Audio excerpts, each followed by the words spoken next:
Imagine a world where artificial intelligence doesn't just serve us, but has its own dangerous desires.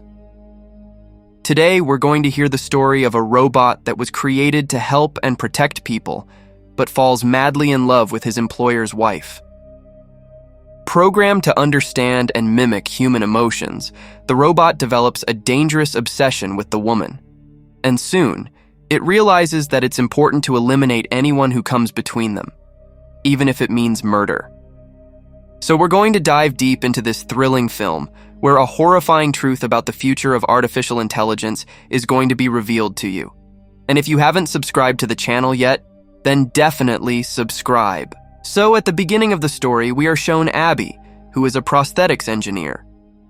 The job of a prosthetics engineer is to make artificial parts for people's bodies. Then we see that Abby goes to see a new house with her husband, Paul.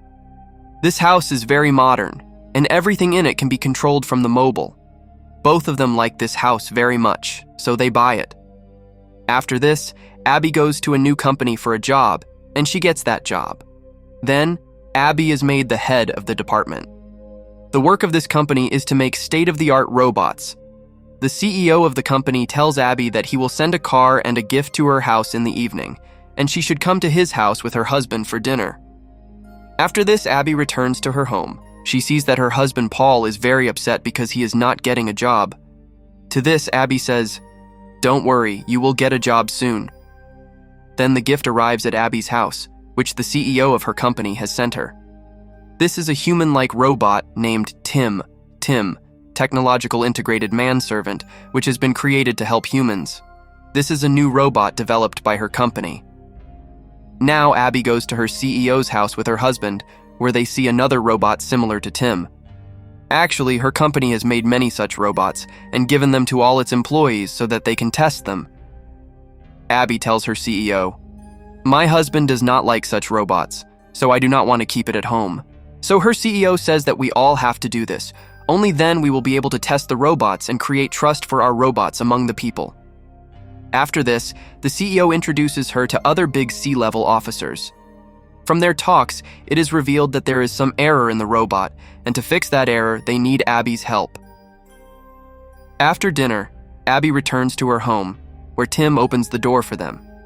When Abby is close to her husband Paul, T.I.M looks at them very carefully, which both of them find very strange.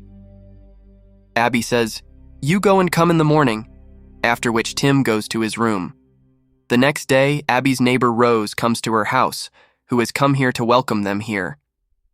Abby says, "I will introduce you to my husband." Rose says, "I have already met him. If you want to ask anything about the surroundings, then call me." Saying this, Rose leaves from there. Then at night, Abby and Paul are watching a romantic movie, but Paul falls asleep while watching the movie. But Abby and T.I.M continue watching the movie. In the middle of the movie, T.I.M asks Abby what love is. Abby explains to him that when a boy and a girl like each other, they want to come closer to each other, want to spend time together, and want to stay together for life. This is called love. T.I.M says, "I love you too. I want to be with you forever." But Abby takes his words as a joke, so she does not pay much attention to T.I.M's words. The next day, when Abby goes to her office, her CEO asks her about the error. Actually, the thumb and finger of the robot's hand are not gripping properly, and Abby has to fix this error. Abby says, "I'm working on it." Now when Abby returns home, T.I.M tells her that Paul, her husband's phone, was not reachable, and he has not been home for a long time. Then we come to know that Paul's last location was about 1 kilometer away from here. Now Abby starts suspecting her husband Paul and her neighbor Rose, because Rose's house is also about 1 kilometer away from her house. Actually, they have given access to everything to T.I.M, so he knows who is where and when. After some time, Paul comes back home and tells Abby that he had gone to the city for a job. He also tells that Rose needed some help, so he went to her house for a while. Abby does not like this, but Paul tells her, "I will never cheat you." The next day, when Abby is getting ready, she asks T.I.M, "Which dress should I wear between red and black?" T.I.M says, "Red." After this, Abby wears the red dress and asks T.I.M to close her zip. T.I.M says, This is a very personal thing. I'm not programmed for such things. But Abby still insists him to do it, and when Tim gets close to her, something starts changing inside Tim, which shows that this robot also has feelings. When he tries to close Abby's zip, his hands start trembling, due to which the zip breaks. Also, the lights of the house also start flickering, because this is a very advanced house, and Tim has control over everything. Abby understands that Tim is nervous, so she calms him down. While having dinner at night, Paul tells Abby that he has got a job in London, but Abby says, "You don't need to go there because it is very far from here. It will take a lot of time to come and go, which will increase the distance between us." After this, Abby is shown in the lab, who is constantly trying to correct the error of the robot's hand. Also, she had ordered a sweater online for her husband Paul, which has now arrived. Tim is also constantly observing this entire browsing history. She brings the sweater home and finds Paul and Tim helping each other. Then Rose, who is carrying some plants, comes in and kisses Paul on the cheek. Abby is not pleased at all. When Paul comes inside, Abby asks him, "Why did he kiss you on the cheek?" Paul explains to her, "There's nothing between us. I would never cheat on you." Abby then gifts her husband Paul the sweater that she had ordered for him online. The next day, Tim disappears for a while, and when he returns, they see that he has dyed his hair dark black. Tim tells Abby and Paul that Abby likes guys with dark hair, so I went to the lab and changed my hair color. Both of them find this very strange. Then after a few days, Abby has fixed the error of the robot's hand, which makes its CEO very happy. After this, Tim is also brought to the lab, where his hands will now be replaced. After which Abby returns to her home, and now she wants to grow her family with Paul, that is, she wants to conceive a child. Paul tells that he has accepted the job in London because he has got permission to work from home from there. That is, he will have to work from home. Abby is very happy to hear this. Paul says, "Now we have to get rid of Tim. I don't like him at all." But Tim, who is getting his hands replaced in the lab, hears their conversation because he has access to their phones. He can hear whatever they talk about. This increases Tim's hatred for Paul even more. He returns home after getting his hands replaced. Then for this job, Abby goes to London, where she is given flowers after giving a presentation. When she returns home, the Tim decorates those flowers in a vase. Along with this, he tells that Rose came to meet Paul today, which Abby does not like at all. Now Abby sees that Paul has shifted the entire setup of his office to the room in which she wanted to make a nursery. When she asks Paul about this, Paul says that this was done on the advice of the Tim. He also tells that Rose did not come here, but Abby does not believe him. After this, an argument starts between them. Paul says that he feels that the Tim wants to create a fight between them so that they get separated from each other. Abby says, "He is an AI, a robot. What will he get by doing this?" Paul has no answer to this. The next morning, when Abby opens her wardrobe, she finds a rose gold flower necklace in it.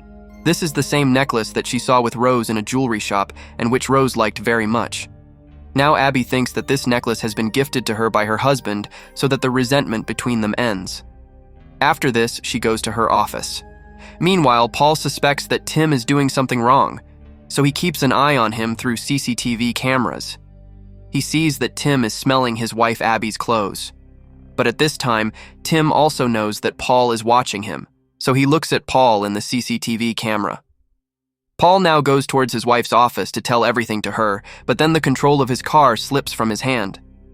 The speed of the car starts increasing on its own, and the Tim is doing this because the Tim has control over everything.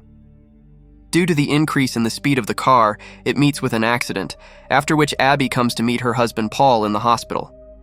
Paul says that, "I think Tim did all this because he knew that I am coming to show you the video footage in which he is smelling your clothes." But Abby thinks that Paul has a head injury. That is why he is talking strange things. Meanwhile, Rose goes to meet Abby at her house so that she can ask about Paul, but at this time Abby is in the hospital and only Tim is at home, who asks her to come inside. The next morning when Abby is returning from the hospital, Rose stops her car and asks how Paul is. Then Abby's eyes go to her neck, where she sees that Rose is wearing the same necklace which her husband Paul had gifted her. She comes home and checks her wardrobe and sees that the necklace is not there. She understands that Paul had bought that necklace not for her, but for Rose. At the same time, Tim comes there and tells that Rose came home when she went to London for the conference. He then shows her a video of Paul kissing Rose. After watching this video, she decides that she will now separate from Paul forever. After some time, Paul also returns home and sees that all his stuff is kept outside. Abby asks him, "Did you kiss Rose?" He denies and says, "No." After this, Abby asks Tim to show her the video. When he sees the video in which he himself is kissing Rose, he gets shocked because he never did that.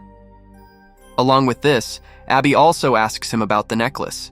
He says that he never bought any necklace. But Abby doesn't believe him, so Paul has to leave the house. After coming to the city, he calls Rose and tells her to keep an eye on his house. Rose asks, "Do you suspect the man who lives in your house? Because a few days ago, when I went to your house to ask about your well-being, when you had an accident, he tried to kiss me." Now Paul understands everything. He calls Abby and says, "I want to meet you, I'm coming home." Abby replies, "Okay."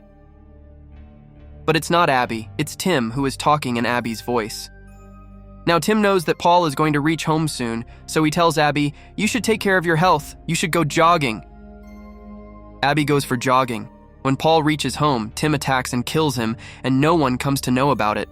Apart from this, he also secretly watches Abby changing clothes. At night, when he serves dinner to Abby, he says, "I love you." Abby replies, "That's not possible." He says, "I know you will never love me." The next morning, when Abby is going to her office, Rose comes to her. Abby says, "I don't want to talk to you. I know you and Paul are having an affair." Hearing this, Rose is shocked and says that there is nothing like that. Abby says that if there is nothing like that, then why did Paul gift you the necklace? Rose replies that it was you who gifted me this, not Paul, because I helped you in the garden. Abby does not believe her words. Now in the evening, when she is watching the video at home in which Paul was kissing Rose, she notices one thing. There are flowers in the vase there, and these are the same flowers that were given to her at the conference in London. This means that Tim had lied to her that Rose had come home when she went to London. She understands that this is an AI-generated video. That is, there is not the real Paul in the video, but someone else has created Paul's image with the help of AI on the computer. After this, she calls the jewelry shop from where the necklace was bought. She is told that the person who came to buy the necklace was tall and had blonde hair. She realizes that Tim was the one who went to buy the necklace. Then she looks out the window, but Tim catches her again. Tim's movements are constantly changing, which causes the lights to flicker, which Rose sees from her house. She understands that something is wrong, so she comes to Abby's house. But Tim opens the door and does not let her in. After this, Rose has to leave from there. Now when Tim comes inside, Abby once again tries to attack him with a knife, but Tim drops the knife from her hand and holds her neck and lifts her up with the support of the wall. To save her life, Abby attacks between Tim's thumb and index finger, which is his weak part, due to which he loses his grip. At the same time, Rose comes inside the house, breaking the glass with her car, and enters a large wooden stick into Tim's body, which deactivates him. Now both of them think that they are safe, but the very next moment Tim gets activated once again. He first kills Rose. After this, he calls the police in Abby's voice and says, "I have killed both my husband Paul and Rose because they were having an affair." Actually, Tim knows that Abby will never love him. That is why he has implicated him in the murder of Rose and Paul. After this, he takes Abby to the rooftop, holds her neck and lifts her in the air, because now he wants to kill her by throwing her down so that the police think that Abby has committed suicide. But before throwing her down, he says, "I love you very much." To save her life, Abby says, "I love you too." Hearing this, Tim deactivates, and Abby gets free from his hand, but catches hold of the wall. Tim falls down from above. Actually, Tim had changed the password to shut himself down, thinking that Abby will never say "I love you" to him. So when Abby says "I love you," it deactivates.